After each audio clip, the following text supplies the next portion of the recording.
Boa tarde a todos.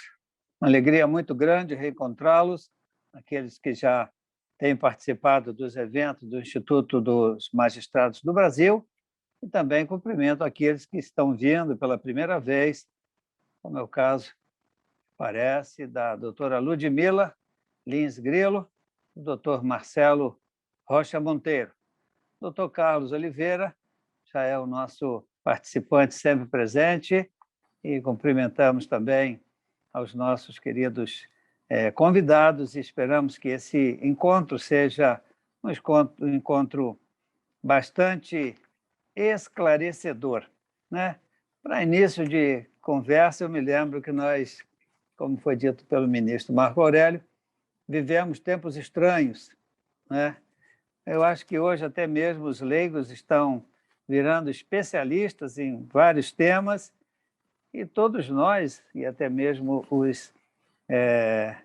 os leigos, estamos vendo que há algo fora do lugar, né? Algo está muito estranho, para repetir a palavra usada pelo ministro Marco Aurélio. Há uma conflagração ideológica, eu diria, indesejada, que tem contaminado até mesmo as próprias instituições. Pessoas de quem não esperávamos comportamentos, às vezes, contrários aos procedimentos estabelecidos e consolidados pela lei ao longo de décadas, decidem com base em princípios, e esses princípios muitas vezes nascem de interpretações firmadas em uma visão pessoal de mundo e muitas vezes também baseadas em defesa e em benefício de algumas minorias. O STJ e o STF passaram a julgar praticamente tudo, eu diria absolutamente tudo. Primeiro, é a instituição que realmente tem de ser provocada para que as decisões finais sejam tomadas, mas realmente a quantidade de decisões e de acordos, decisões lato sensu falando, elas têm sido muito grandes. Muitas vezes eu me ressinto, de certa forma, disso, não é? Os juízes e desembargadores perderam muito de sua relevância na aplicação do direito.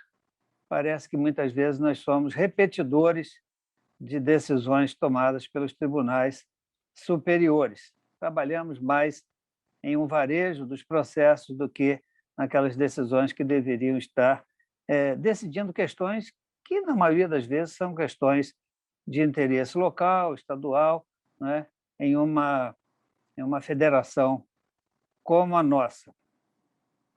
A grande quantidade de processos, também temos visto, ela é fruto, acho que há vários motivos, né, para que ocorra essa quantidade de processos.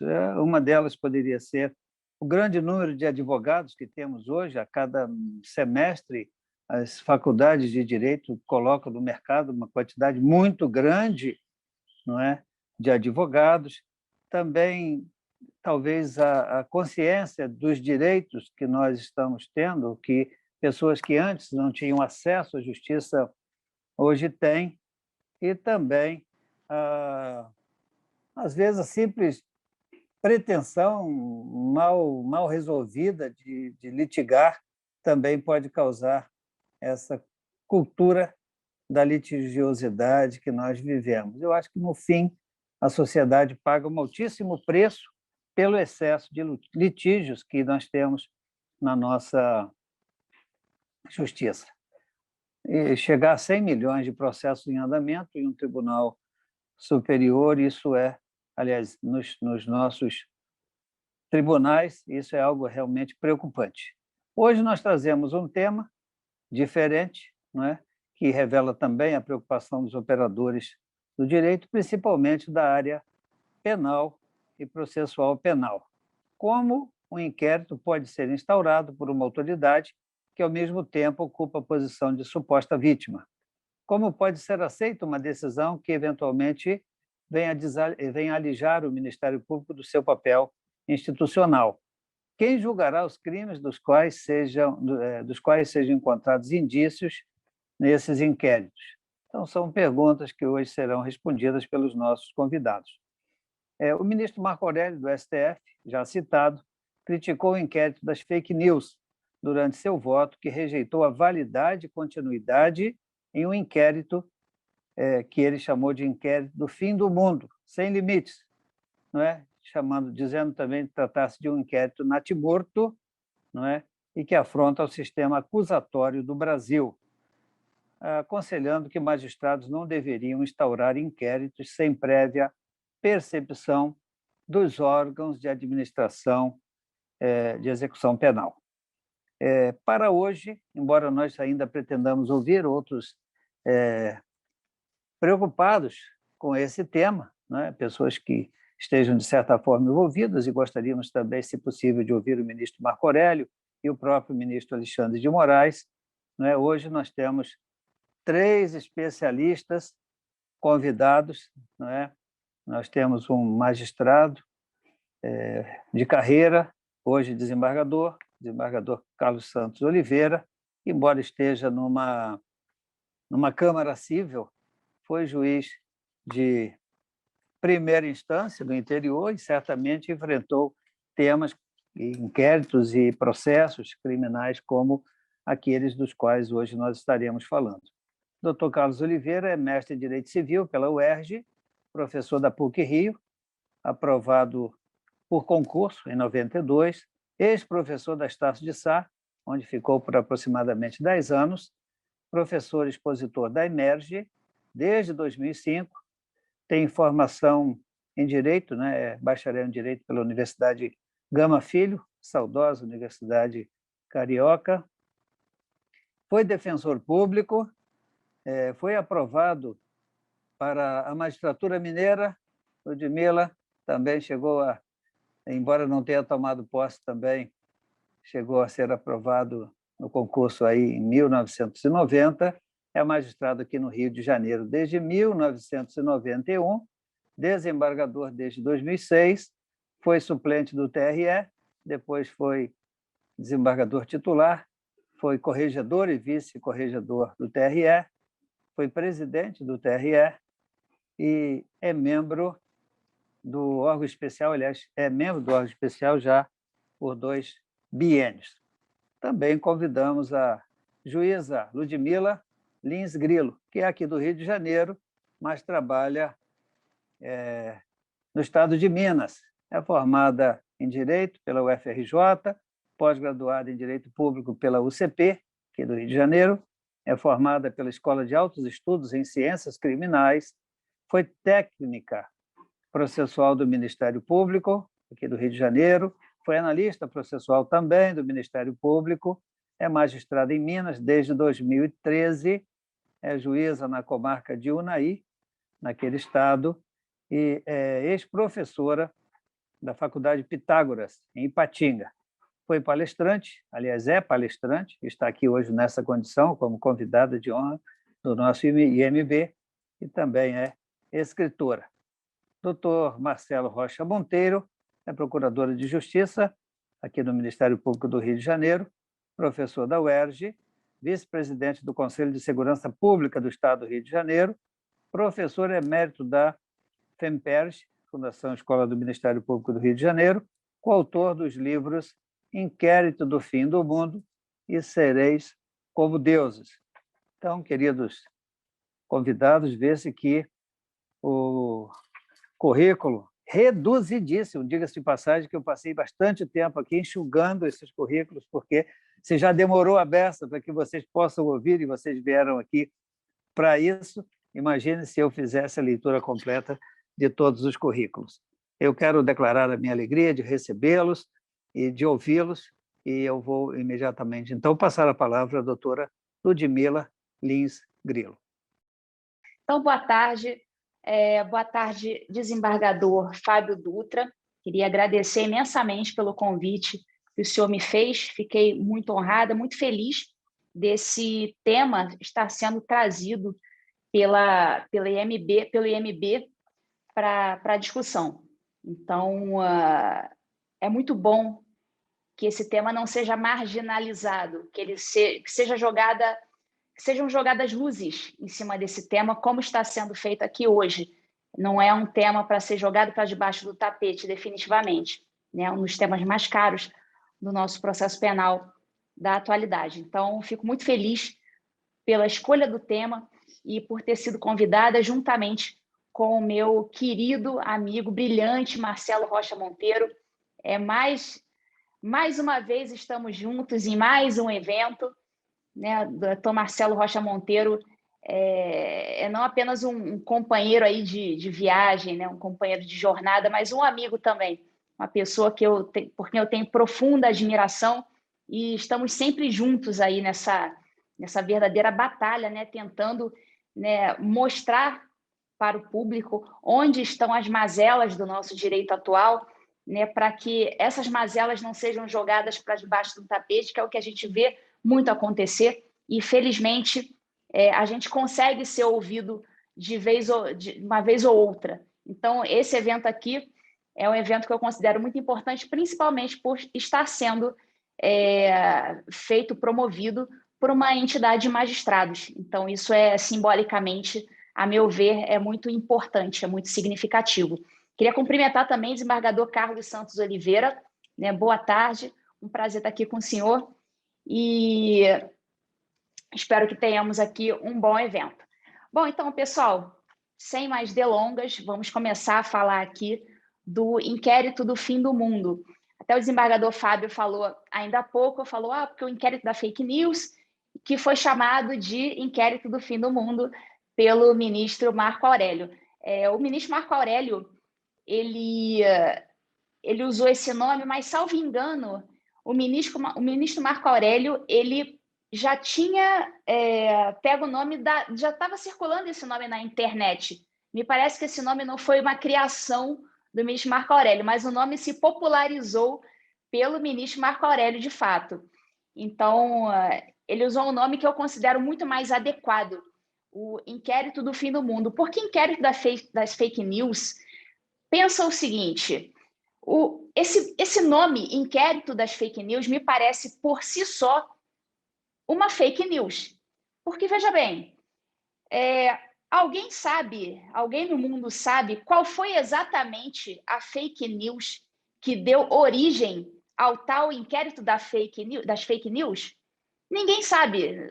Só se fala de fake news, mas ninguém mostrou ainda essa fake news, ninguém sabe como isso surgiu. Então, me parece que esse nome, por si só, ele já começa na largada sendo uma fake news. Então, me parece que o nome Inquérito do Fim do Mundo é o nome muito mais adequado para designar essa anomalia jurídica, né? Porque de inquérito não tem nada, não existe um substrato jurídico que justifique a presença desse inquérito no mundo. Não tem nenhuma lei, não tem nada que o justifique. A gente vai falar nisso com mais calma no decorrer desse evento. Inclusive, o professor Marcelo Rocha Monteiro, ele na qualidade de professor de processo penal, ele explica muito bem essa questão desses institutos jurídicos que foram violados a respeito desse inquérito.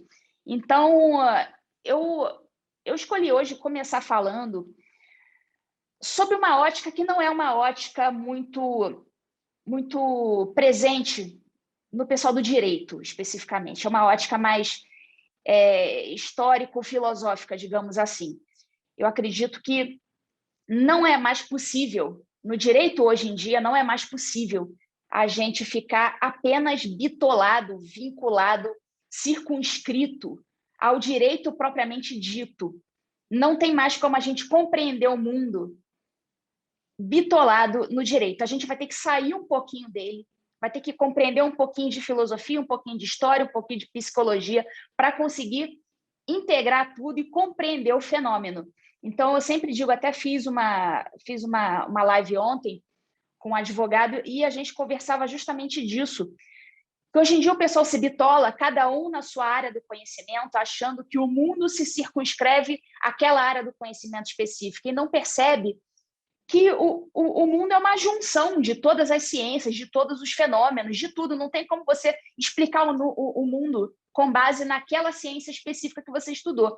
Então, a gente vai ter que sair um pouco da esfera do direito. E, especificamente, o inquérito do fim do mundo, a gente vê que esse inquérito ele saiu completamente da esfera do direito e ele adentrou na esfera da política. Então, a gente já não funciona aqui na clave do direito. A gente já está funcionando numa outra clave, na clave da política, numa outra esfera do conhecimento. Infelizmente, não era para isso ter acontecido, né? Obviamente que o Supremo Tribunal Federal, né, a maior corte de justiça do país, né, funcionando na clave política, isso é evidentemente uma deformidade do direito. Não é o direito em si. A gente já não está mais falando de direito, o que é absurdamente, né, lamentável. Então, o livro do qual eu fiz parte como coautora, o livro Inquérito do Fim do Mundo, que o professor Marcelo Rocha Monteiro também é coautor desse livro, é mais do que um livro de direito, digamos assim. É um verdadeiro registro histórico do que aconteceu para evitar que se percam esses fatos, para evitar que, nessa era das narrativas, esses fatos sejam soterrados, evitar que esses fatos sejam perdidos e ninguém mais consiga falar deles, né, como acontece no livro 1984, do George Orwell. Então, o que acontece nesse livro? Para os estudantes que estão assistindo aqui essa palestra, essa live, aqui, essa aula, eu recomendo muito que vocês leiam esse livro. É um livro de ficção, tá? Obviamente, um livro de ficção, mas é um livro que vocês vão identificar ali vários elementos do que está acontecendo na atualidade hoje no Brasil. Então, você tem ali no livro do George Orwell, você tem o Ministério da Verdade, por exemplo, que é um grupo de burocratas que fica ali selecionando aqueles fatos, aquelas notícias indesejadas pelo sistema, pelo partidão, né, nessa distopia do Orwell. Então, eles separam essas notícias, esses fatos indesejáveis, e eles retiram aquilo ali do mundo. Eles fazem com que aquilo ali seja apagado. Eles vaporizam pessoas, ou seja, eles somem com pessoas para que essas pessoas indesejadas não venham a dificultar, não venham a ser inimigas do sistema, desse sistema, dessa distopia. Então, esse Inquérito do Fim do Mundo, ele se assemelha um pouco a essa distopia de George Orwell. E pegando o gancho no prefácio do livro Inquérito do Fim do Mundo, que foi escrito pelo escritor Paulo Breguet, que é um escritor maravilhoso, que ele entende muito dos processos soviéticos. Ele fez um prefácio desse livro em que ele faz uma verdadeira comparação entre o Inquérito do Fim do Mundo e os processos de Moscou. Então, daí você vê que, sob essa ótica, não é possível a gente falar só na clave do direito. A gente vai ter que sair um pouco, a gente vai ter que entender um pouco de história, um pouco de filosofia. Não tem como a gente ficar na clave do direito. E digo mais, não é mais possível viver nesse século XXI, para quem é jurista, para quem é estudante de direito, professor, juiz, advogado, delegado, não é mais possível entender as coisas apenas na clave do direito. Tá? Então, é um apelo aqui que eu faço aos estudantes, tá? Saiam um pouco desse mundo, leiam literatura, leiam questões de geopolítica, por exemplo, saiam um pouco desse mundo, senão você não vai conseguir compreender o que está acontecendo. Então, o Paulo Breguet, ele escreveu esse prefácio e ele faz essa comparação entre o Inquérito do Fim do Mundo e os processos de Moscou, né? Os processos da União Soviética, né? Aquela ditadura brutal que qualquer um que estudou história, mais ou menos, já escutou falar. Então, o Paulo Breguet, ele menciona no seu prefácio um livro chamado Sussurros, a Vida Privada na Rússia de Stalin, do historiador Orlando Figes. E nesse livro do historiador Orlando Figes, ele faz uma seguinte reflexão. Ele diz que o Stalin, o ditador comunista Stalin, ele sabia muito bem que aqueles presos políticos do regime soviético, grande parte, se não a maioria, era de pessoas absolutamente inocentes. Absolutamente inocentes. Só que o Stalin, né, como todo ditador psicótico, ele não se importava de estar prendendo pessoas inocentes. Ele não se importava com isso. E Stalin teria dito que se apenas 5% de todas aquelas pessoas presas pelo sistema, pelo regime soviético, fossem realmente inimigos do regime soviético, se só 5% fossem inimigos, ele já estaria se dando por satisfeito. Olha só que coisa absurda. Mas a gente sabe que era realmente assim, né? Essas pessoas não estão exatamente se importando pelo mal que estão fazendo. Se elas, para prender um inimigo do sistema, eles precisarem prender 1000 pessoas, eles farão isso sem o menor peso na consciência. Então, assim acontecia na União Soviética. O próprio Lenin, né, anterior ao Stalin, ele prendia inimigos do partido bolchevique, né, mandou proibir toda aquela imprensa de oposição.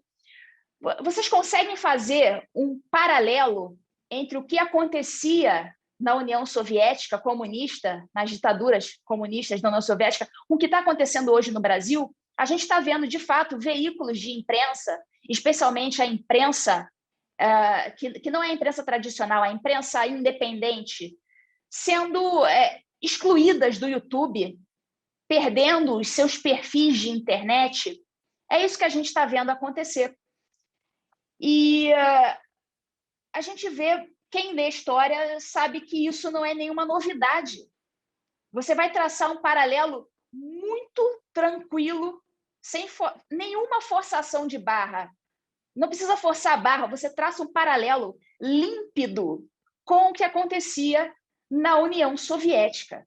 Assim, é um paralelo límpido, reto, não precisa fazer nenhum malabarismo para encaixar uma coisa com a outra. O que está acontecendo já aconteceu. Tudo acontece de forma remodelada, mas já aconteceu antes na história.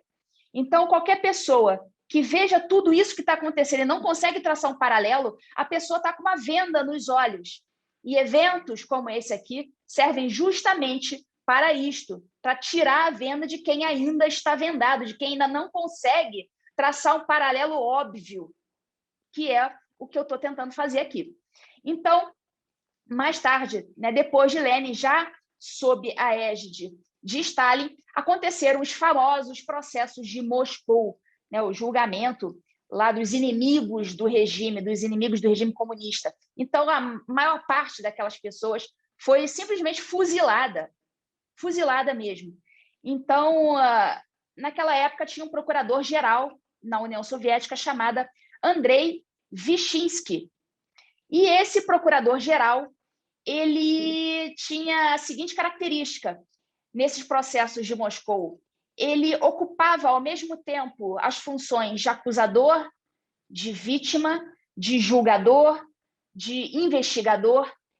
Esse sujeito, né, comunista lá da ditadura, ele ocupava todas essas funções ao mesmo tempo. Então, ele mesmo era vítima, ele investigava, ele julgava, ele condenava, ele mandava fuzilar. Era assim que funcionava. E não era preciso um motivo real para prender aquelas pessoas, tal como a gente viu no processo de Kafka, né?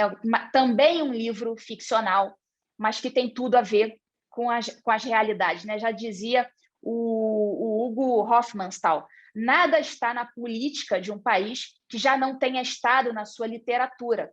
Então, para a gente entender a política, não só do Brasil, a política mundial, a gente consegue pegar vários elementos da literatura.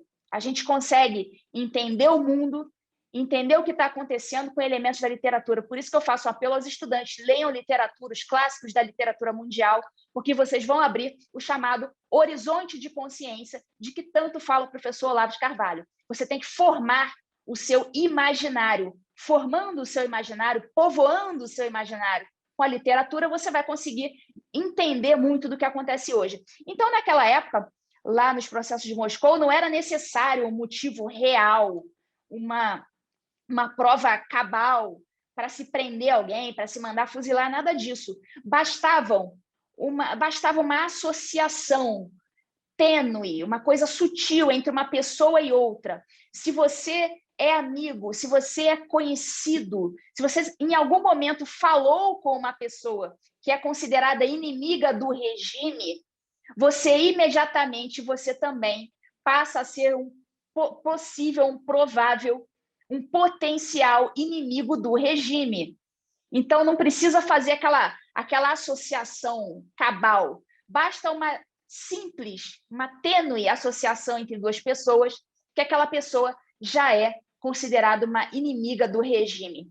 E o que nós vimos no inquérito do Fim do Mundo? Por que eu dei toda essa volta? Fui lá em Lenin, passei pelo Stalin, processo de Moscou, procurador Andrei Vyshinsky. Por que eu dei toda essa volta? Para traçar justamente esse paralelo que é muito óbvio.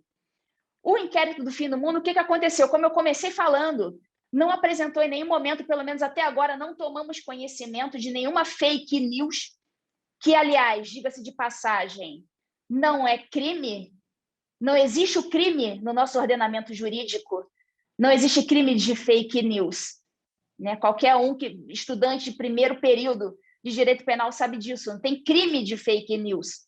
Fake news, o jornalista mentiroso, qual que é a penalidade para o jornalista mentiroso? Se ele cometeu uma calúnia, uma injúria, uma difamação, ele vai e responde por esses crimes. Se ele cometeu um dano moral, ele responda lá na esfera civil por um dano moral.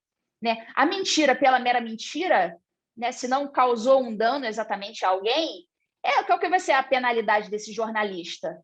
Ele simplesmente vai perder a credibilidade dele, as pessoas não vão mais querer ouvi-lo, as pessoas não vão mais lê-lo, simples assim. Né? A fake news por si só não é tipificada em lugar nenhum, não está escrito isso em lugar nenhum. E foi elevada, né, a categoria de alto grau de indignidade jurídica, mas isso não está escrito em lugar nenhum. Então, o que aconteceu? No tal do Apenso 70, foi o único que a gente teve alguma informação sobre o que estava sendo investigado ali. Né? Foi o único que foi aberto aos advogados, que até agora, diga-se de passagem, não tiveram acesso aos outros volumes desse inquérito. Pelo menos um dos advogados, até ontem, anteontem, fez uma postagem no Twitter dizendo que já estava há mais de ano e estava tentando acesso e que não tinha conseguido até hoje. Então, temos aí essa questão, né? Vai você, juiz de primeiro grau, juiz de primeira instância, negar acesso a um advogado para ver o que acontece. Então, essa aí é uma das grandes ilegalidades desse inquérito que está acontecendo ainda.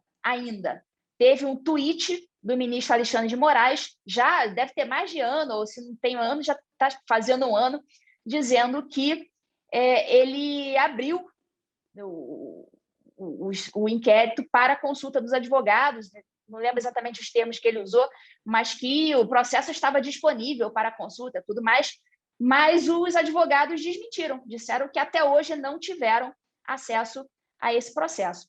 Então, temos aí uma baita ilegalidade e a gente não vê, né, a OAB, por algum motivo, brigando severamente, né, combativamente, como sempre faz, pelo acesso aos autos desse inquérito. Enfim, voltando, esse único volume a que as pessoas tiveram inquérito, esse tal de Apenso 70, o Bernardo Kister, que é um dos investigados, é um jornalista lá de Londrina, que, inclusive, trabalha muito com a questão da Igreja Católica, da teologia da libertação e tudo mais. Ele teve a sua casa invadida pela Polícia Federal, os seus eletrônicos foram apreendidos e tudo mais. Ao que parece, até hoje não foram devolvidos, mas até agora nada se apurou contra ele e contra os demais, enfim. E, segundo a narrativa dele, que ele fez um vídeo para narrar o que havia nesse Apenso 70. O que havia nesse Apenso 70, segundo ele? Havia piadas, memes, havia, né, todo tipo de tweets, né, tweet, piada, meme, né, hashtags. Né, havia a tal da hashtag STF Vergonha Nacional. Então, parece que essa hashtag foi, digamos assim, criminalizada, né? Como se um cidadão comum no Twitter não pudesse dizer que se envergonha de alguma instituição, né? Até porque me parece que está sendo muito presente no Twitter pessoas dizendo que se envergonham, por exemplo, do Senado, do governo federal, E ninguém disse até agora, ninguém levantou a bola de que essas manifestações são antidemocráticas, são nada disso, né? Me parece que contra determinadas autoridades cabe você dizer que você está envergonhado, que você não gosta delas, cabe a crítica. Mas me parece que qualquer crítica ao STF foi criminalizada, como se eles fossem pessoas, né, sacrossantas que não pudessem ser criticadas. Então, o que a gente viu nesse inquérito é muito parecido com o que acontecia na União Soviética. A mera ligação entre algumas pessoas, grupos de WhatsApp foram criminalizados simplesmente por serem grupos. A coisa mais banal hoje em dia é um grupo de Zap, que as pessoas simplesmente se reúnem ali para trocar ideia, pessoas que têm algum pensamento em comum, pessoas que têm algum hobby em comum, as pessoas se unem ali e vão conversando. Tal. Amigos, isso se chama vida. Isso se chama vida.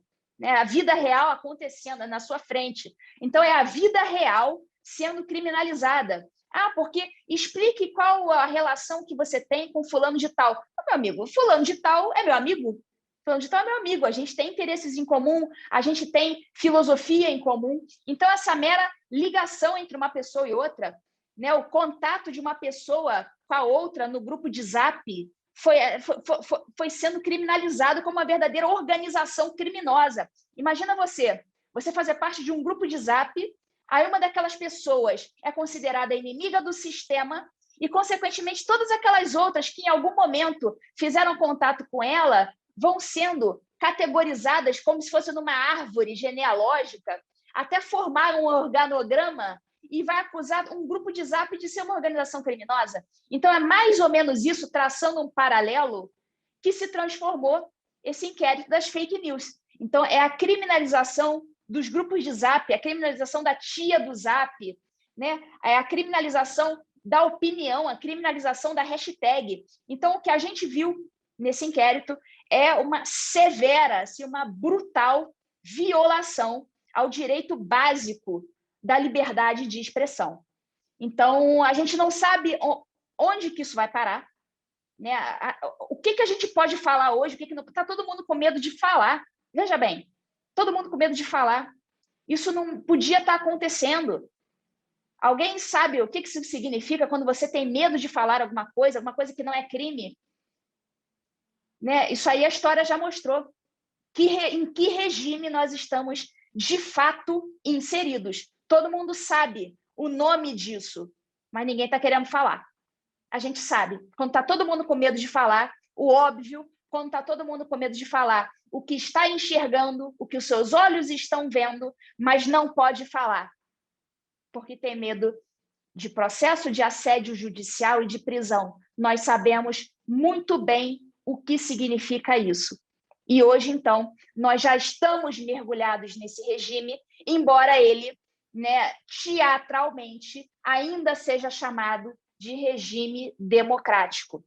Então, esse livro ele foi escrito justamente para evitar que acontecesse o que aconteceu na Alemanha, em que, coisa de uma década depois do término do nacionalsocialismo, o filósofo Eric Voegelin ele foi fazer uma pesquisa a respeito do que disseram os professores sobre aquele período, né, de Hitler, e ele teve muita dificuldade de encontrar na época, 10 anos depois, né, do término do nacionalsocialismo, os jovens não sabiam direito o que havia acontecido, as pessoas não tinham entendido direito o que havia acontecido na Alemanha no pós-guerra.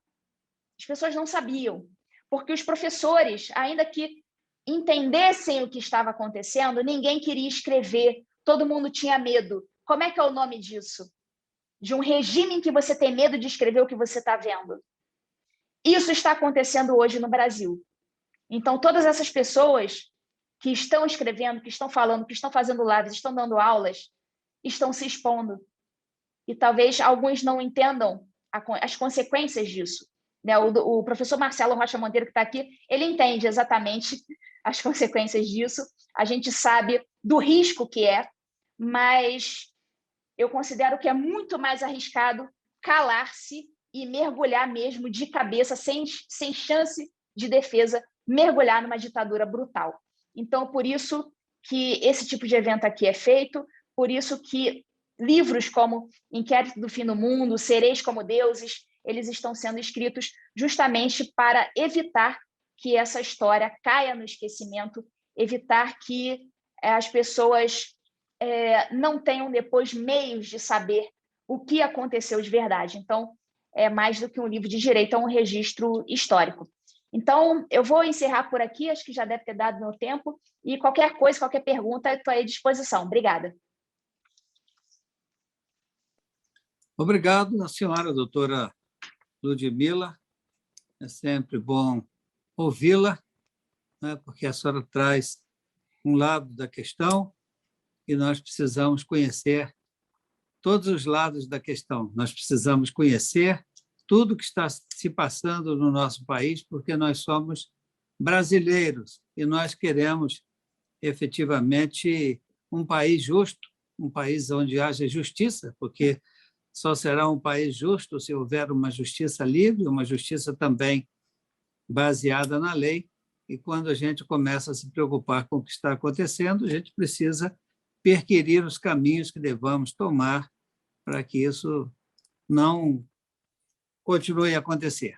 Vamos ouvir agora o doutor Marcelo Rocha Monteiro. Seu currículo já foi lido, sua apresentação já foi feita e a nossa expectativa de ouvi-lo é muito grande. Por favor, doutor Marcelo. Boa tarde, quase boa noite já.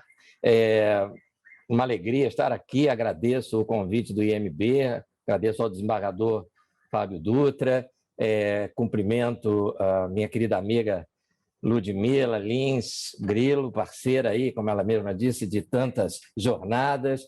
Também quero cumprimentar o desembargador Carlos Oliveira, uma alegria ter Vossa Excelência aqui participando conosco. Eu, em primeiro lugar, queria endossar as palavras da Ludmila, né? A Ludmila uma vez usou uma expressão que eu achei muito feliz. Ela disse que esse inquérito é uma draga, né?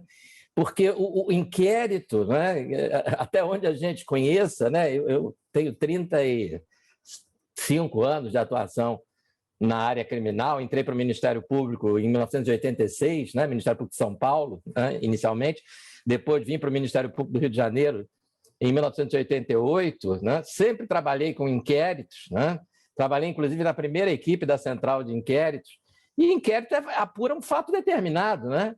Eu nunca tinha visto um inquérito para apurar fake news, calúnias, difamações, injúrias, ameaças contra ministros do Supremo, né? Isso me lembra assim, um pouco um inquérito instaurado para apurar todos os roubos a banco ocorridos no Brasil no ano de 2020, né? Uma coisa desse tipo, né? Mas como é que você vai ter um inquérito para apurar um número indeterminado, né, de fatos? Não, inclusive fatos que não têm nenhuma relação entre eles, né? Para não mencionar essa questão de que não existe crime de fake news, né? Você pode ter aí afirmações falsas que caracterizam o crime porque tem conteúdo de calúnia ou de difamação, né? Mas a simples mentira em si não é fato típico, né? Eu costumo dizer que eu posso fazer um post numa rede social dizendo que Cuba é um país muito democrático e muito próspero, onde o povo vive muito feliz, com muita liberdade e, periodicamente, é chamado às urnas para escolher os seus líderes dentre vários partidos que ali funcionam regularmente. É tudo mentira da primeira à última palavra, mas eu não cometi crime nenhum, né? Eu não cometi nenhum crime. Então, nós temos fatos em número indeterminado, fatos que não caracterizam crimes, fatos que não têm relação, né?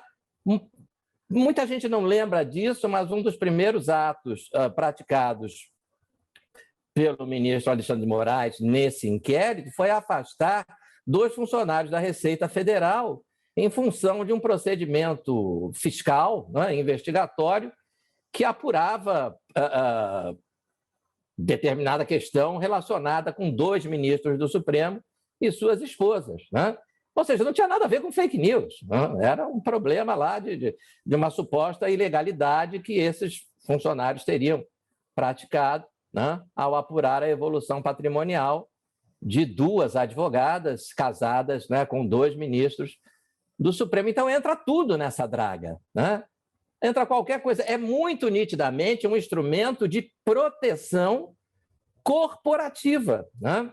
Os ministros instauraram este inquérito para protegerem os seus interesses. Não estou dizendo que seja errado em si mesmo, né, atuar na defesa dos próprios interesses e na defesa da instituição da qual você integra. Né? Se o Supremo está sendo atacado, vamos usar aí um verbo no mínimo discutível, né, porque o que é ataque, o que é crítica, mas vamos né, para argumentar, se o Supremo está sendo atacado, né, é perfeitamente razoável que os seus ministros atuem em defesa da instituição. Se o Tribunal de Justiça do Rio de Janeiro estivesse sendo atacado, seria razoável que o seu presidente, os seus integrantes, tá, agissem em defesa da instituição. Mas tem que agir dentro da lei, né? Porque, como disse o ministro Marco Aurélio, que já foi citado aqui, né, voto vencido com relação à instauração desse inquérito, no direito, os meios justificam os fins. Né?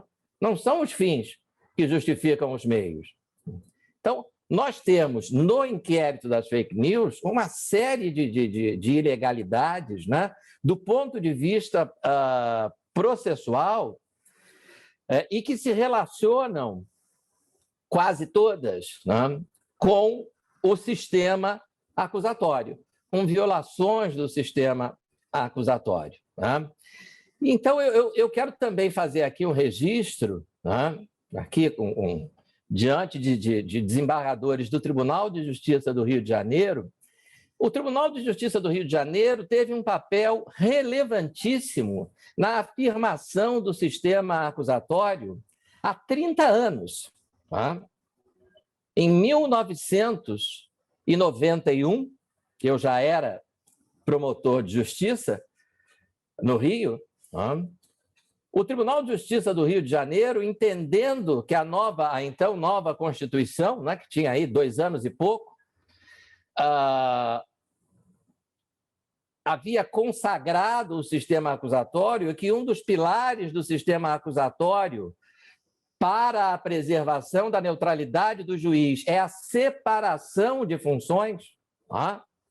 Então, de um lado, nós temos funções persecutórias. A polícia que investiga, para o Ministério Público poder acusar.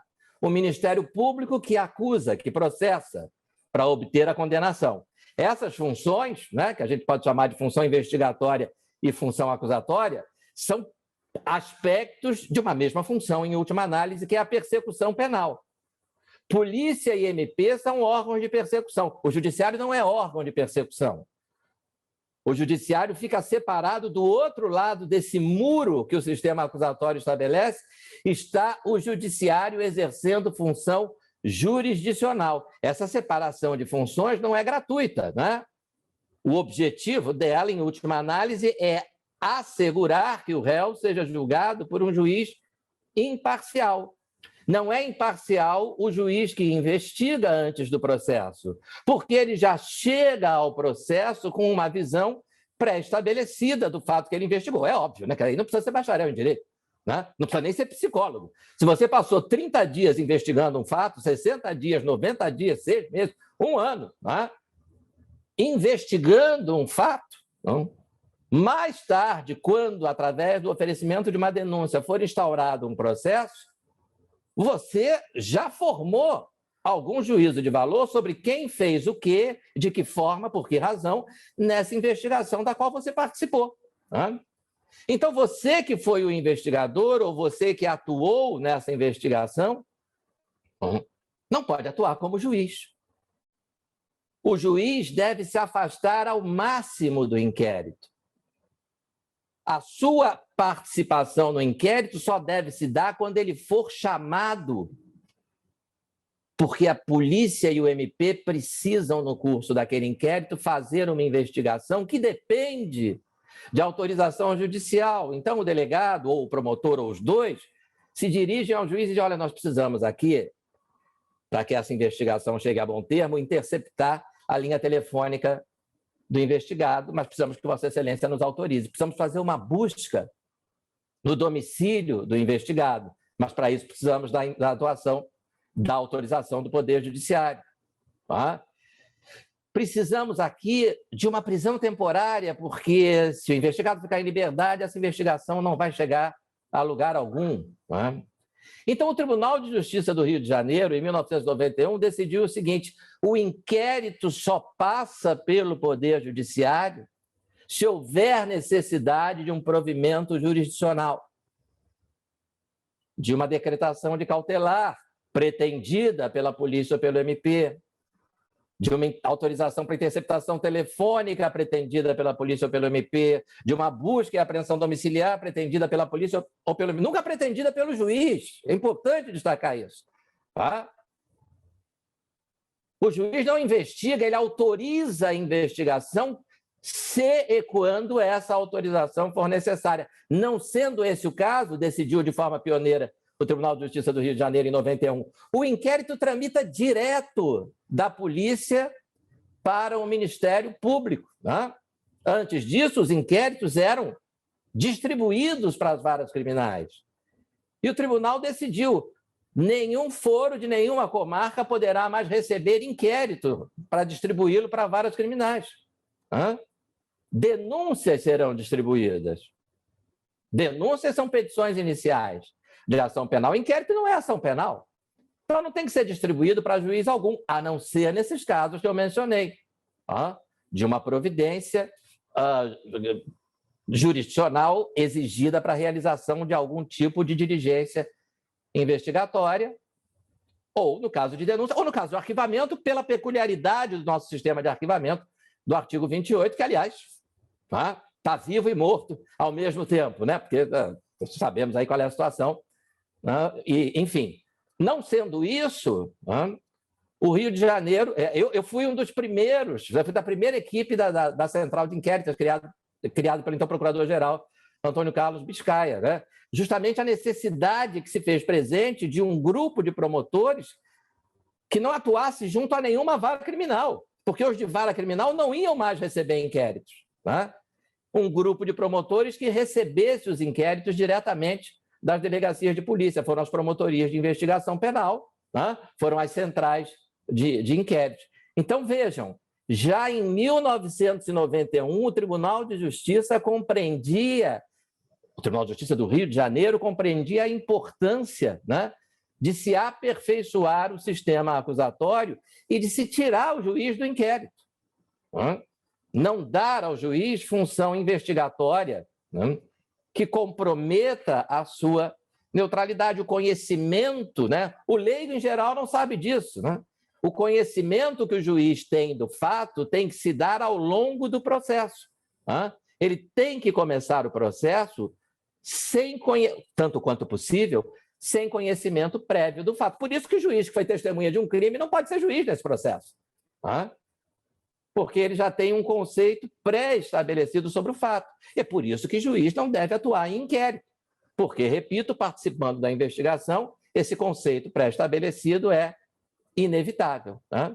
Então, quase 30 anos depois, a gente vê, né, para imensa surpresa, né, de quem achava que... Bom, eu, pelo menos, achava, como professor de processo penal, que sistema acusatório é uma discussão superada. Né? Lembrando aqui o que o desembargador Fábio disse da abertura dos trabalhos. Nós estamos vendo discussões sobre questões que a gente imaginava que não... Né?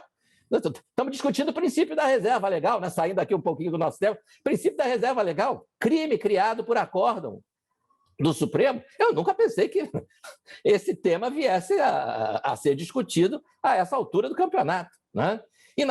Isso acontece no direito penal e no processo penal nós estamos vendo o sistema acusatório ser questionado. Né? Na medida em que o Poder Judiciário, o Supremo Tribunal Federal, instaura um inquérito, um ministro conduz esse inquérito, porque é evidente que é isso que está acontecendo no inquérito 4781, né? No inquérito do fim do mundo, ele está sendo conduzido pelo ministro. E vejam, aí é uma questão muito séria que mostra a importância do sistema acusatório, né? E do que acontece quando ele é violado. No inquérito normal, quando a polícia quer fazer uma busca e apreensão na casa de 29 investigados, né? Eu acho que o número é esse, se não for, a Ludmila depois me corrige. O delegado vai a um juiz e expõe as suas razões, né, para a violação do domicílio dessas pessoas. É uma diligência séria, né, tão séria que exige a autorização de um juiz. Tá? Então, esse juiz neutro, né, não é ele que quer fazer busca na casa dos investigados. Não é ele que pretende fazer isso. E como ele não pretende, ele tem a isenção, a neutralidade necessária para decidir, para sopesar, de um lado, o interesse da investigação, do outro lado, a inviolabilidade do domicílio dos investigados. Justifica-se ou não, nesse caso, quebrar a inviolabilidade do domicílio no interesse da investigação? Ele decide, olha, nesse caso, não se justifica, porque não tem nada, não é mera especulação de que vai achar alguma coisa lá dentro, tal, indefiro. Tá? Não, nesse caso aqui o delegado está certo, aqui realmente tem elementos, é necessário e tal, então eu defiro a busca. Ora, quem pretendeu no inquérito do fim do mundo fazer busca e apreensão na casa dos 29 investigados? O condutor do inquérito, o ministro Alexandre de Moraes. Tá? Quem autorizou o ministro Alexandre de Moraes a fazer busca e apreensão? O ministro Alexandre de Moraes. Né? Será que o ministro ia indeferir uma diligência pretendida por ele mesmo? Será que ele ia olhar no espelho e dizer, não, ministro, você está errado, né? Conversando com a imagem dele? Né? Então, é por isso que o juiz não pode investigar, assim como o juiz não pode acusar. Né? Não é a mesma coisa que o juiz acusar o réu e depois proferir uma sentença, né? Julgando, surpreendentemente, procedente à sua própria pretensão, né, de ver o réu condenado. Né? Essa é a base do sistema acusatório, se ele precisasse ser resumido em uma frase, a meu ver. Quem pretende não decide. Quem decide não pretende. Né? Não tem pretensão alguma, nem de investigar, nem de arquivar, nem de condenar, nem de absolver. É neutro e é nessa neutralidade tão importante que reside a autoridade do juiz. A autoridade do juiz é imensa e tem que ser imensa mesmo, né? Mas o seu fundamento, a sua base, tem que ser sempre a neutralidade da sua atuação. O outro ponto que eu queria mencionar, e aí eu já, com medo aqui de estourar o meu tempo, mas é que há uma outra ilegalidade, quer dizer, há muitas, né? Não dá tempo de falar sobre todas. Mas há uma outra questão, e que também tem a ver com a neutralidade do juiz, né? Que é a seguinte: nesse mar de, como disse a Ludmila, posts, memes, piadas, publicações na internet, nesse mar de fatos, dessa draga que é esse inquérito, né? Você tem, vamos fazer justiça, você tem fatos típicos. Você tem ali um sujeito lá, sem eira nem beira, que manda uma mensagem dizendo, seu ministro, vou entrar no seu apartamento, vou explodir uma bomba, vou bater nas suas filhas. Tem lá, né? Aqueles 5%, né, Ludmila? O Stalin jogava a rede lá, 95% eram inocentes, pegavam 5% que realmente tinham praticado crimes. Mas vejam, nós estamos falando de crimes praticados através da expressão de um pensamento. Tá? Crimes de opinião, crimes de manifestação de opinião. Tá? Então, a importância de que o ofendido não seja o julgador. Veja, quem é criticado tende, é natural isso, a se achar ofendido. Tá? É sempre importante um juiz imparcial. É sempre importante que o juiz não seja, por exemplo, o próprio ofendido. Mas é particularmente importante aqui quando você tem que ter um discernimento, um critério para separar o que é legítimo exercício do direito de crítica, ainda que com palavras duras. Né? Falta de educação não é fato típico.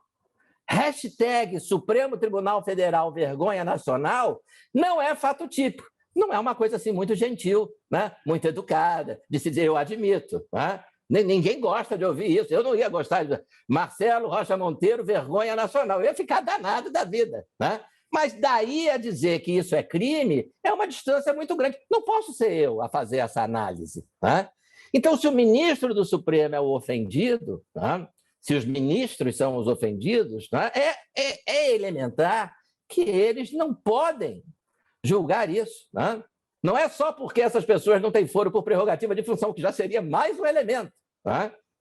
O sujeito está lá fazendo o tweet, não tem foro por prerrogativa de função. O que o inquérito dele está fazendo no Supremo? Tá? O ministro Alexandre de Moraes autorizou essas 27 ou 29 buscas e apreensão domiciliar na casa de jornalistas, blogueiros. Tá? Ninguém ali tinha foro por prerrogativa de função. Tá? Então, nós temos também, nesse aspecto, uma outra ilegalidade que o ministro habilmente tenta contornar, né, com essa ideia que a Ludmila, né, tão bem expressou, que é transformar grupo de WhatsApp em quadrilha ou bando. Né? Transformou o grupo de WhatsApp em organização criminosa. Olha, mas o que o deputado tem a ver? Ele faz parte da associação criminosa. Ele faz parte da associação criminosa por quê? Porque ele é do mesmo grupo de WhatsApp desse blogueiro aqui, que escreveu #STF Vergonha Nacional. Ele compartilhou o post. Essa eu vi, né? Ele compartilhou o post. Ah, bom, então está aqui a associação criminosa, é você compartilhar o post. Né? Eu, inclusive, compartilho posts dos quais eu discordo totalmente. Eu compartilho justamente para mostrar, né, ali o absurdo da coisa. Então, é isso, quer dizer, é essa falta de isenção, de neutralidade, a falta de competência, né? A violação do sistema acusatório, né? Tudo isso contribuindo para que você tenha um inquérito que, no fundo, né, está sendo usado como instrumento de pressão política. Né? 2 anos se passaram, cadê as denúncias? Né? Por quanto tempo mais isso vai se prolongar, se estender? Isso é um instrumento de pressão? Há um outro inquérito, nós vimos há poucos dias, né? Que é o inquérito chamado atos antidemocráticos. Chegou um momento que o Ministério Público não teve mais o que fazer. Olha, não tem crime nenhum aqui. Né? Até porque esse conceito de ato antidemocrático é uma coisa que não faz sentido algum. Né? Defender o AI-5 é antidemocrático. Sim, defender a ditadura cubana também é. Tá? Mas ninguém nunca respondeu ao inquérito pelo segundo fato. Então, o MP falou, olha, aqui é caso de arquivamento. Né? E o que faz o ministro Alexandre de Moraes? Como ele não pode deixar de arquivar, ele arquiva, mas dá um drible no artigo 28, imediatamente instaurando um novo inquérito para apurar os mesmos fatos com outros nomes. Olha, eu arquivei o inquérito dos atos antidemocráticos, mas eu estou agora de ofício instaurando um inquérito para apurar organizações antidemocráticas. Tá? Então, o inquérito ser utilizado como instrumento de pressão. Uma jornalista conhecida, né, a área dela não é direito, é economia, mas vejam como os conceitos jurídicos estão deturpados. Uma conhecidíssima jornalista da área de economia deu os parabéns ao ministro Alexandre de Moraes pela iniciativa de instaurar um novo inquérito, porque, assim disse ela, ele está mantendo a pressão política sobre o governo Bolsonaro. Instaurar inquérito para fazer pressão política não é digno de elogios, com todo respeito à jornalista, ela pode entender muito de economia, mas de processo penal ela não entende nada. Então, são essas aí não quero me alongar, depois, eventualmente, qualquer pergunta aí, estou à disposição para responder, mas é isso, né? Que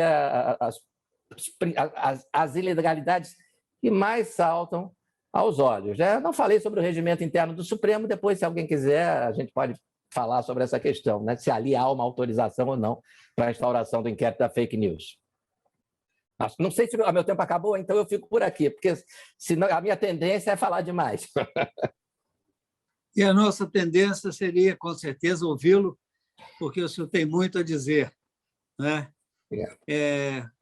Vamos ouvir, após agradecer a sua intervenção, que realmente foi muito, como a anterior, também brilhante, e é muito bom que nós estejamos debatendo esses assuntos. Não são assuntos dos quais devamos fugir. Cada um tem a sua opinião e nós devemos declarar a nossa opinião e também, evidentemente, respeitar a dos outros, porque ninguém quer ser chamado de #Fábio é muito chato, não sei quem, né? Então, a gente quer estar bem com todo mundo, mas, às vezes, a gente precisa, se a gente tem uma opinião, declará-la e que todos possam conhecê-la e debatê-la, né? Da discussão, do diálogo, do debate que nascem as ideias. E nós queremos também ouvir o nosso eminente colega Carlos Oliveira. Doutor Carlos, por favor, queira manifestar-se. Agora, o senhor também já pode responder, doutor Carlos, se eu fui assaltado. Eu queria saber se eu mesmo posso assumir a apuração desse assalto, porque eu posso, na condição de assaltado, eu teria mais facilidade para investigar, eu já procuraria as provas de um melhor modo e, quem sabe, eu conseguiria recuperar réu furtivo. Tá bom? Por favor. Bom, boa noite a todos. Agora sim, boa noite. É um prazer imenso estar aqui, é um prazer imenso poder aprender com todos vocês, todos os colegas. Queria agradecer de coração ao meu colega e amigo Fábio Dutra. Primeiro, dando os parabéns, porque eu sou testemunha disso, porque associado, né? Desde que ele assumiu a presidência do IMB, ele revolucionou o IMB. O IMB hoje é um instituto que tem uma projeção nacional, já deveria ter essa projeção muito antes, mas estava meio que sem encaminhamento, mas com o Fábio Dutra no comando, ele deu projeção nacional ao Instituto, ele está fazendo um trabalho maravilhoso, está exercendo o munus dele enquanto presidente de lutar pelas prerrogativas de todos os magistrados. Eu tenho acompanhado bastante essa luta, e essa inovação também, né, de nós termos, assim, a possibilidade de realização de lives, oportunidade de falar, de aprender, de discutir, de refletir, né? Então, Fábio, eu costumo dizer o seguinte: em direito, a gente nunca tem conclusão, porque se a gente tiver conclusão, acaba a oportunidade ou termina a oportunidade da gente refletir, e a reflexão jurídica é o fomento de toda a beleza do direito, vamos dizer assim. Então, fica aqui os meus agradecimentos pela oportunidade de estar aqui. Muito obrigado mesmo, tá? Queria também dizer para a doutora Ludmila que é um prazer muito grande estar fazendo esse evento em sua companhia. Já tinha tido a oportunidade de ver alguns vídeos seus, de escutar algumas coisas a seu respeito, e já tinha a admiração por Vossa Excelência.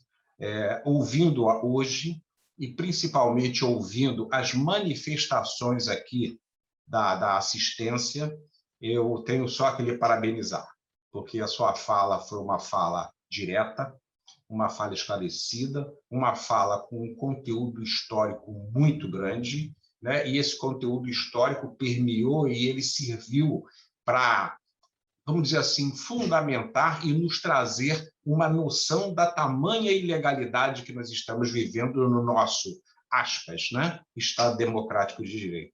Então, é um prazer estar aqui, parabéns pela sua fala, viu? Doutor Marcelo, é um prazer conhecê-lo, ainda não tinha tido a oportunidade, embora do Rio de Janeiro, né, procurador de Justiça no Rio de Janeiro. Queria dizer que também juiz muito novo, né? Aliás, abrindo um parênteses, em 1990, quando eu fui juiz aqui no Rio de Janeiro, eu tinha passado primeiramente no concurso em Minas Gerais, né? E cheguei a tomar posse lá. Cheguei a tomar posse, mas a coisa foi meio contemporânea, como o Rio de Janeiro era meu estado, eu acabei ficando aqui. E eu lembro que eu cheguei a fazer, na época, um curso na Escola Judicial Desembargador Edésio Fernandes, se não me falha a memória, que é a EMERGE lá de Minas. E no final desse curso que nós tivemos lá, eu era defensor na época, eu tive de me licenciar na defensoria, fiquei 15 ou 20 dias em Belo Horizonte fazendo esse curso. Nós tiramos uma foto ali no pilotis do prédio do Tribunal de Justiça. E, em 2019, voltando a Belo Horizonte, num encontro de corregedores eleitorais, né, contei essa história lá para o corregedor, e ele pediu ao juiz auxiliar dele, e eu consegui recuperar essa foto, ou seja, praticamente quase 30 anos depois, eu hoje tenho essa foto, e aí só dá uma certa, assim, um certo saudosismo, que a gente nos vê muito novinho na foto, né? Mas fazer o quê? O tempo passa, o tempo é inexorável, atinge a todos nós. Mas voltando aqui, doutor Marcelo, é uma honra também participar desse evento ao seu lado. Muito brilhante a sua fala, né? Adorei essa colocação, né, de que quem pretende não decide, quem decide não pretende. Eu acho que essa frase ela meio que resumiu todo o contexto de ilegalidade que a gente está vivendo, né? Agora, já entrando especificamente no tema, desembargador Fábio Dutra, eu queria dizer o seguinte: eu acho que essa situação que a gente vive hoje, ela não vem de hoje, né? Ela vem sendo plantada no nosso Brasil. Eu já falo isso há muito tempo. Há muito tempo. Nós temos uma campanha, para mim, uma campanha muito bem orquestrada de fragilização do judiciário, de fazer com que o judiciário perca a força dele enquanto poder da República, né? E isso começou lá no início do nosso século atual, né? Eu acho que o exemplo maior disso, e o próprio desembargador Fábio Dutra falou isso na exposição inicial dele, na abertura do evento, ele falou o seguinte: hoje o STF e o STJ decidem tudo. Claro que decide tudo, porque isso começou lá na Emenda 45 de 2004. Emenda Constitucional 45 de 2004, quando se criou a súmula vinculante, a repercussão geral, o recurso repetitivo. Outro dia, eu pedi um assessor meu para fazer um apanhado, né, uma pesquisa. Gente, você já tem mais de 1.000 recursos repetitivos. Eu não tenho aí ideia de quantos temas de repercussão geral a gente tem, mas se não tiver no milênio, vai estar perto. Então, na realidade, eu não estou dizendo que essa situação seja boa ou seja ruim. Agora, é uma situação que precisa de uma reflexão e de uma reflexão imediata, porque, na realidade, você tem um engessamento dos tribunais estaduais e dos tribunais regionais federais. Eles viram tribunais de passagem. É como disse o desembargador Fábio, né? A gente hoje, antes de julgar, vamos ver o precedente. Outro dia, na minha Câmara, eu estava lá participando de um julgamento, e eu disse: gente, eu sei que existe um repetitivo aqui, mas eu estou fazendo distintos até para mostrar que essa matéria não afeta aquele repetitivo. Ou então, de repente, para mostrar, quando aquela situação chegar em Brasília, que existem outras vertentes ou outras visões de se encarar aquela situação, né? Porque eu acho que a beleza do direito, gente, é não ser estático. Então, se você engessa o direito, ele perde toda a beleza, perde todo o glamour, né? Eu vou citar uma passagem aqui muito interessante, há mais ou menos uns 5 anos atrás, e olha que 5 anos são 5 anos, hein? Eu fui convidado aqui no Rio de Janeiro para um almoço na Associação Comercial do Rio de Janeiro. E quem ia palestrar nesse almoço era um ex-presidente da República, né? Eu acho que por essa colocação, eu já vou distinguir, né? Eu não quero falar o nome. Um homem muito culto, muito letrado, ok? Estou falando a verdade, não estou sendo jocoso. Então, esse ex-presidente foi lá, fez o discurso dele, e no discurso ele falou uma coisa que, naquela época, entranhou na minha mente e até hoje eu não esqueci. Ele, no meio do discurso, ele parou e falou assim: meus senhores, eu só quero que os senhores pensem numa coisa. Aí todo mundo presta atenção, né? Quando nós estávamos no regime de força, né, no regime militar, todos nós, cidadãos brasileiros, pelo menos os que tinham conhecimento, aqueles antenados, né, sabíamos os nomes de todos os generais 5 estrelas. Hoje, nós sabemos o nome dos 11 ministros do STF. Alguma correlação? Então, essa frase que ele me falou ficou entranhada e eu nunca mais esqueci, porque é uma coisa que a gente tem que refletir muito a respeito. Hoje, o Supremo Tribunal Federal governa o país. Independentemente de ideologia, gente, qualquer atitude que emane do governo federal, um determinado partido ou outro partido, que a gente conhece quais são, vai ao Supremo e consegue uma liminar. Então, é o Supremo dizendo como o governo federal tem que agir, desrespeitando o voto popular. Porque, na realidade, quem foi eleito foi aquele que está sentado na cadeira de presidente. Outro dia, fazendo as devidas ponderações, né? Outro dia eu fui julgar um processo na Câmara, um juiz de uma determinada comarca aqui do Rio de Janeiro determinou que o prefeito construísse um cemitério. Desculpa, gente. Cadê a conveniência e oportunidade disso? Eu devo estar no mundo da lua, não é possível. Tudo bem, tinha um contexto todo, que eu não vou falar do contexto aqui. Agora, o juiz determinar que ele, até o Ministério Público, que isso foi objeto de um agravo, da Prefeitura, até o Ministério Público foi a favor do provimento do agravo. Porque o juiz, ex officio, determinou que ele cumprisse. Quer dizer, é uma coisa assim que a gente fica meio sem entender. Mas nós temos aqui, o desembargador Fábio Dutra tocou no outro ponto também bastante interessante, a questão da litigiosidade, da litigiosidade, do excesso de litígio. Eu sou um pouco atuante aqui na Escola da Magistratura do Rio de Janeiro, né? Do Estado do Rio de Janeiro. E eu sou presidente hoje de um fórum permanente que é chamado Fórum Permanente de Juízes Cíveis. E nós estamos organizando um evento, e esse evento ele vai ter como tema o dever de negociar. O dever de negociar. Porque eu vou falar isso aqui, muita gente vai dizer assim, o desembargador Carlos está louco. Agora, gente, a gente tem que repensar o sistema.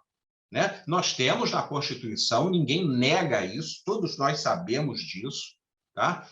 Nós temos o princípio da inafastabilidade da jurisdição. Agora, até que ponto a observância desse princípio da inafastabilidade da jurisdição leva a obrigatoriedade de você litigar na justiça sem antes negociar? Porque se houvesse uma situação onde a pessoa, antes de ir para a justiça, em causas de consumo, por exemplo, em causas de menor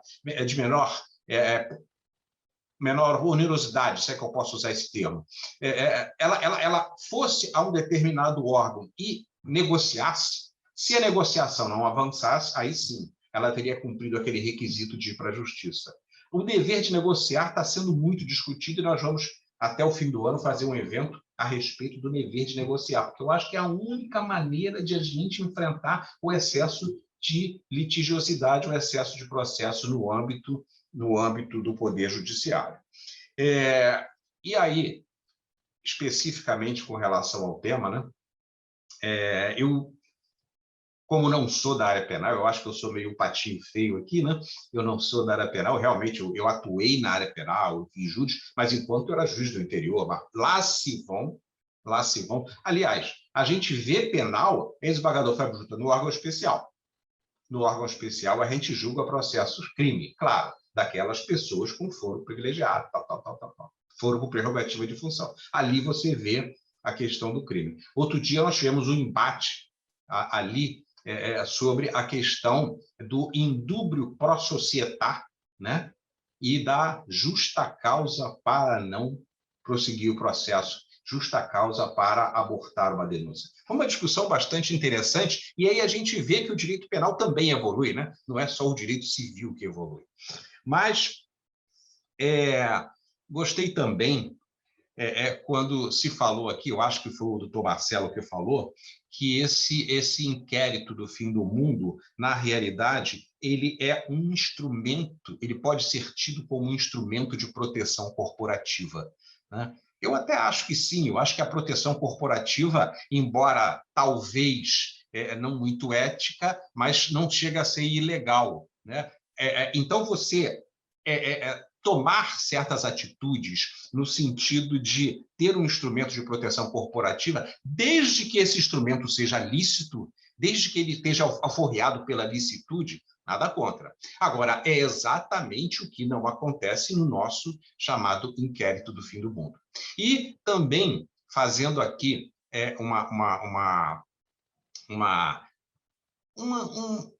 uma espécie de relembrar histórico, né? Eu procurei me informar melhor a respeito da origem desse inquérito, né? Então, eu tirei algumas conclusões aqui, e essas conclusões são no seguinte sentido.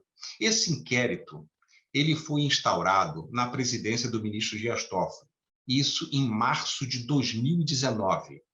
Né? E, na realidade, como disse a doutora Ludmila, ele foi endereçado à apuração de fake news que foram tidas como ameaças a ministros da corte e aos seus familiares.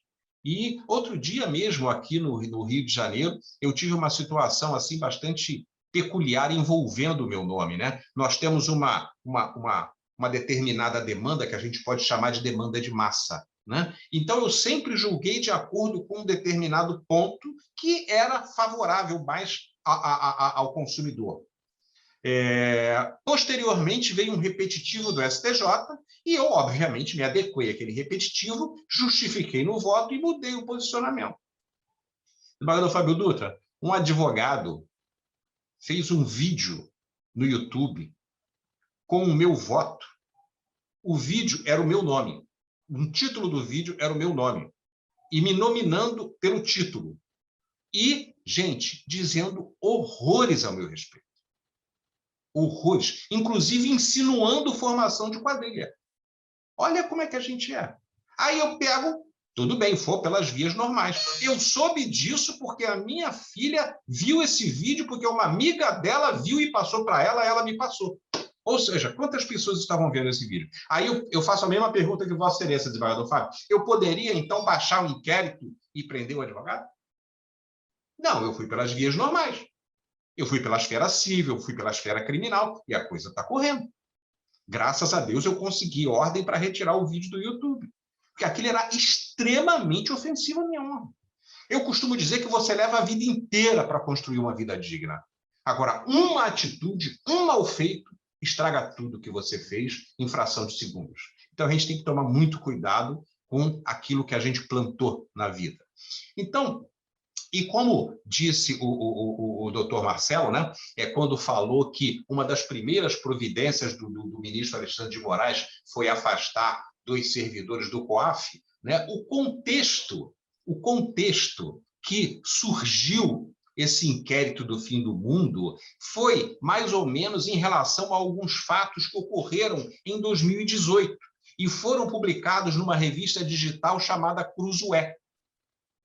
Né? A partir de 2019, por exemplo, passou a haver uma preocupação muito grande, né? Por quê? Por conta da atuação do COAF. Por isso, o primeiro ato afastando os servidores do COAF.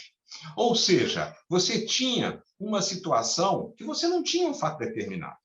Né? Você tinha uma situação que, para além de não ser um fato determinado, ameaçava frontalmente alguns ministros da Suprema Corte. Então, aí, justificou-se, claro, não se justificou com isso, mas se justificou-se no regimento interno a abertura desse inquérito. Agora, na realidade, eu trago aqui só a guisa de colaboração, né? Só a guisa de colaboração. Os fundamentos desse inquérito. E isso sem esquecer que esse primeiro inquérito foi o das fake news, depois teve um outro inquérito dos atos antidemocráticos, que já foi mencionado aqui pelo professor Marcelo, e também teve, professora Ludmila, professor Marcelo, professor Fábio, também teve, isso eu soube pelos jornais, um inquérito instaurado pelo presidente do Superior Tribunal de Justiça.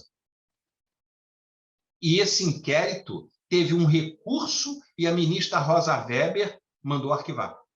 Ou seja, o Supremo pode instaurar seu próprio inquérito. Agora, o STJ não pode instaurar. Então, é a leitura que a gente faz. Né? Então, nós temos aqui, olha só, a leitura que foi feita para justificar a abertura desse inquérito do fim do mundo, ela se baseou nos artigos 13 e artigo 43.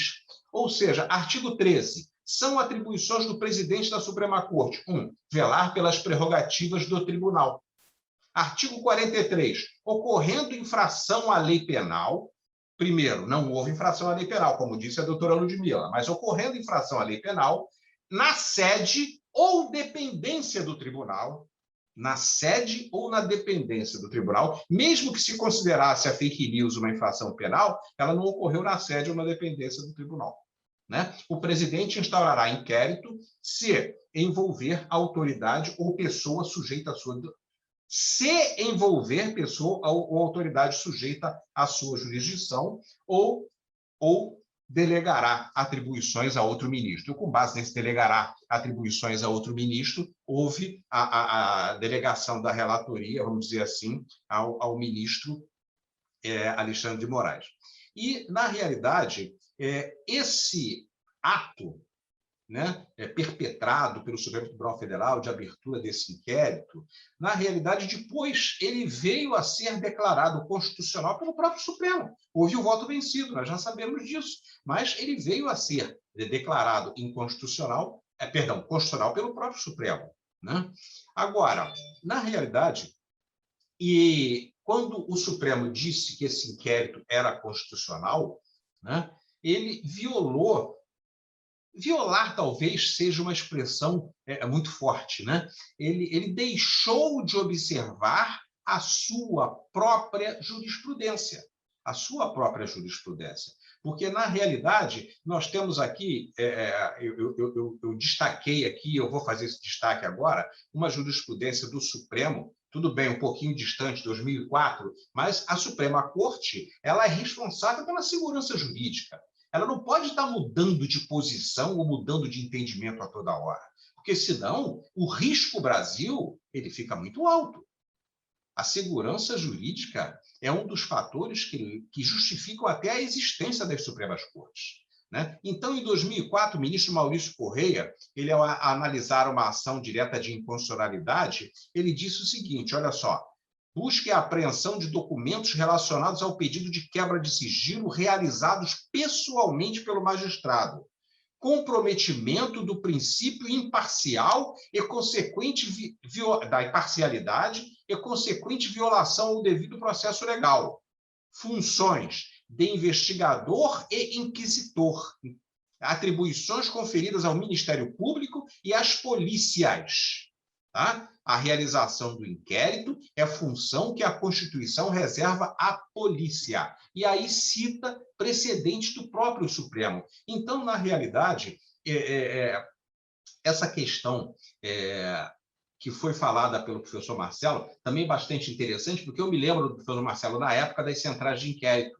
Na época, eu era juiz da Corregedoria aqui no Rio de Janeiro, e participei das discussões, porque, na realidade, quando o Tribunal de Justiça baixou o ato dizendo que o inquérito não passaria mais pelo Poder Judiciário, salvo para decidir questões que fossem jurisdicionais, obrigou, aspas, né, o Ministério Público a criar as chamadas centrais de inquérito, né? Então, eu participei muito dessas discussões e houve aí uma situação até na época bastante tortuosa para o Ministério Público, né? Porque haviam muitos inquéritos, né? Então, as centrais de inquérito ficaram, num primeiro momento, super abarrotadas de inquérito. Então, teve de se designar um corpo de promotores na época, eu lembro muito bem disso, até para poder ver que inquéritos daqueles estavam prescritos, quais poderiam ser arquivados, quais deveriam continuar, etc., etc., etc. Mas tudo por quê? Porque ao Ministério Público e às polícias, obviamente, cabe o dever de investigar. As polícias fiscalizadas pelo Ministério Público. O juiz vai decidir, o juiz ele não tem que fiscalizar. Aí eu pergunto, quando declararam, o próprio Supremo Tribunal Federal declarou a imparcialidade do juiz Sérgio Moro, foi fundado em quê? Na oitiva de grampos, aspas, obtidos de forma ilícita, mas considerados válidos porque eram a favor da defesa, pelo Supremo Tribunal Federal, aonde eles viram que o juiz Moro conversava com os promotores. Exatamente isso. Eu acho que não tem nem que guardar as devidas proporções. Não tem nem que guardar as devidas proporções. E aí, só para finalizar, meu presidente, eu separei aqui um trecho da doutrina capitaneada pelo professor Lênio Streck. E aí, ele, quando comenta esse inquérito, ele fala o seguinte: o Supremo Tribunal Federal, portanto, comete erros nessa questão toda. Penso que viola a Constituição e sua própria jurisprudência.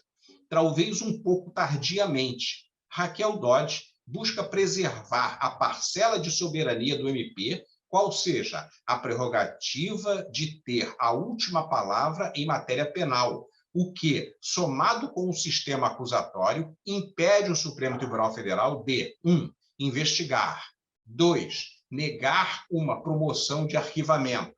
É assim que funciona o sistema jurídico. Não se pode obrigar o Procurador-Geral da República a fazer uma denúncia. Então, inquérito do fim do mundo, muito bem chamado, inquérito sem fundamento legal, sem qualquer fundamento jurídico, inquérito que viola a Constituição, inquérito que viola a própria jurisprudência do Supremo Tribunal Federal, causando uma insegurança jurídica muito grande nos meios jurídicos do país. Essa é a minha compreensão, desembargador Fábio Dutra, a respeito. E eu encerro a minha fala dizendo o seguinte: professor Marcelo, parece que Vossa Excelência tem um livro que fala do inquérito do fim do mundo. É isso que eu escutei a doutora Ludmila falando? É isso? Eu sou um dos coautores e a Ludmila também é. O livro se chama esse aqui, O Inquérito do Fim do Mundo. Ah, tá. Então eu vou incumbir aí o desembargador Fábio Dutra de depois me passar os dados do livro, que eu faço questão de comprar. Eu me interesso muito por essa matéria, desculpem a minha ignorância, eu não sabia da existência do livro, mas faço questão de comprar, de ler, para tentar me atualizar mais a respeito da matéria. Eu vou fazer melhor. Eu já comprei 2, vou lhe dar um, pronto. Oh, meu Deus, mas que maravilha! Isso aqui é amigo, o resto é brincadeira. Tá certo. Então, com essas contribuições de quem não é da área criminal, é um civilista que se atreve a falar um pouquinho sobre cada coisa, professor, e se atreve também a escrever sobre alguns temas. Deixo aqui a minha contribuição, espero que possa ter sido proveitosa para todos. Quero dizer para vocês que a participação nesse modelo, né, nessas lives, ela é muito interessante porque ela nos permite aprender. E a minha filosofia é essa: nós nunca sabemos tudo. Eu falo sempre para minhas filhas: nunca digam que sabem tudo, porque a vida é composta de um aprendizado a cada dia. E podem ter certeza, a participação nessa live hoje me fez maior, me fez engrandecer juridicamente, não só juridicamente, doutora Ludmila, mas também enquanto pessoa, tá? Melhor e mais apto a poder entender e contribuir com o engrandecimento do nosso país. Desembargador Fábio, fica com os meus agradecimentos. Muito obrigado a todos. Eu que agradeço, doutor Carlos. Sua participação é sempre brilhante e a sua simpatia e amizade é sempre motivo de orgulho para mim. Nós temos muitos convidados, nós temos muitos juízes, nós temos juízes aqui do Acre, do Rio de Janeiro, nós temos juízes de Pernambuco, nós temos juízes do Sergipe, nós temos de Santa Catarina, então nós temos aqui um timaço, né? Eu agradeço, eu selecionei alguns aqui, eu sei que eu não conheço todos, é uma pena, mas doutor Antônio Alves Cardoso, nosso colega Antônio Carlos Torres, desembargador Carlos Prudêncio, a juíza Cláudia Espírito Santo, do Sergipe, a juíza Cristina Campelo, de Pernambuco, a desembargadora Deise Andrade, também de Pernambuco, o juiz Edmundo Franca, acho que é do Sergipe, nossa colega Cátia Janguta, aqui do Rio de Janeiro, nosso colega Marcelo Burrata, também do Rio de Janeiro, a procuradora de Justiça Márcia Tamburini, também do Rio de Janeiro, doutora Olívia, juíza do Acre, nosso colega Rogério, desembargador aqui no Rio de Janeiro, e deixa eu ver se eu consigo conhecer mais algum. Nós temos muitos presentes, eu agradeço a todos que estiveram conosco, eu tenho certeza que foi muito importante o que ouvimos. Claro que é necessário que estejamos sempre discutindo e torcendo. Nossa colega Helena Becor também está presente. Marta Suzana também, juíza em Sergipe. João Felipe, eu acho que é advogado. Olha, vocês deram muita alegria ao IMB. É sempre bom tê-los conosco. Na semana que vem nós teremos novos eventos. Doutor Robson, doutor Rodrigo, doutora Samila, doutora Sheila, juíza lá em Cabo Frio.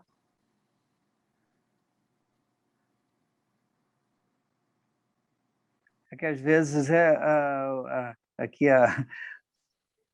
foge um pouco, aí eu tenho que recomeçar. Doutor Renan, doutora Sônia, doutora Tatiana, doutora Vanessa, Vinícius, Vitor. Puxa, muito obrigado a todos. Estamos no momento com 70 pessoas ainda. Nós tivemos um momento que as inscrições foram até suspensas e às vezes há algumas dificuldades, mas muito bom tê-los todos conosco. Muito bom, doutora Ludmila, ouvi-la. Bom mesmo. Não é? Nós estaremos disponibilizando, acho que vocês não se opõem, no YouTube, após algum acertozinho, tá bom? Tudo bem? Tudo bem. Então, Tudo tá bem. ótimo. Obrigado. Obrigado, doutor Marcelo. Muito bom tê-lo conosco. Doutor Carlos. Puxa, uma alegria muito grande. E a todos vocês, uma boa noite. Não é? Agradecemos muito. Tudo de bom para vocês.